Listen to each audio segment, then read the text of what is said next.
Hello, j'espère que vous allez bien. Aujourd'hui, nous allons nous concentrer principalement sur l'approche automatique et intégrée pour la sélection des caractéristiques en Python.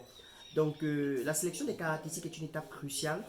Et aujourd'hui, nous allons essayer de voir comment est-ce que cela fonctionne. Et pour ceux qui vont rester avec nous jusqu'à la fin, nous allons prendre un cas pratique dans le domaine des géosciences pour appliquer ce que nous venons d'expliquer. Merci. Sans plus tarder, let's go. Donc, l'approche automatique, nous allons débuter déjà par l'approche par filtrage. Les méthodes de filtrage sélectionnent les caractéristiques en fonction des statistiques univariées.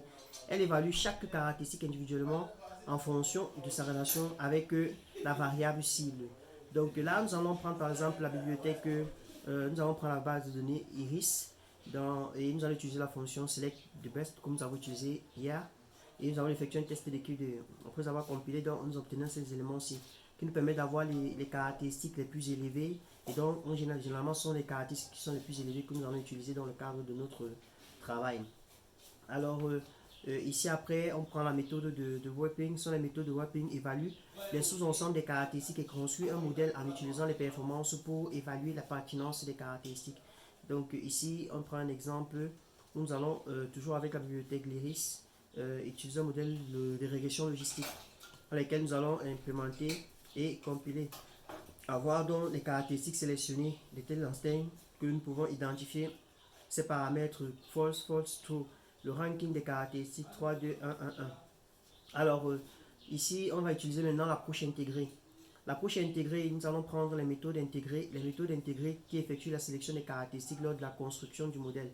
Certains algorithmes ont des mécanismes intégrés pour réduire le nombre de caractéristiques. Donc, on va prendre ici les random forest classifiés.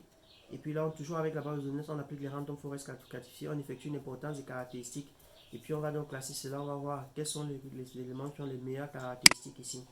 Toujours avec la base de données Iris, on obtient donc le résultat que vous voyez avec les indices des différentes caractéristiques. Donc là maintenant, on va prendre un cas pratique. Alors, le cas pratique, c'est quoi? C'est que nous allons utiliser des données géotechniques. Nous avons le gradin, nous avons l'angle du gradin, nous avons le coefficient de friction, nous avons le volume, le coefficient de cohésion et le facteur de sécurité. Donc là, on va récupérer ces paramètres-ci et nous allons tout simplement transformer les données en data frame, données que nous avons générées de manière synthétique. Nous allons transformer ces données en data frame. Nous allons effectuer la séparation de ces données, ces variables-là. Donc le safety factor, nous séparons et puis on crée les divisions de données. On effectue une transformation, comme vous connaissez, et puis on applique un modèle de random forest de classification d'éléments caractéristiques. Donc là, on obtient la sélection et puis on trouve là, on voit donc les éléments qui sont les plus favorables à la prédiction de ce modèle et les éléments qui ne le sont pas.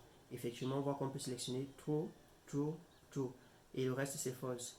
Donc voilà de manière ramassée comment est-ce qu'on peut se prétendre, comment est-ce qu'on peut procéder pour effectuer la sélection des caractéristiques en fonction d'un ensemble de paramètres. J'espère que cette vidéo vous a été utile. On se retrouve demain pour la 37e vidéo. Merci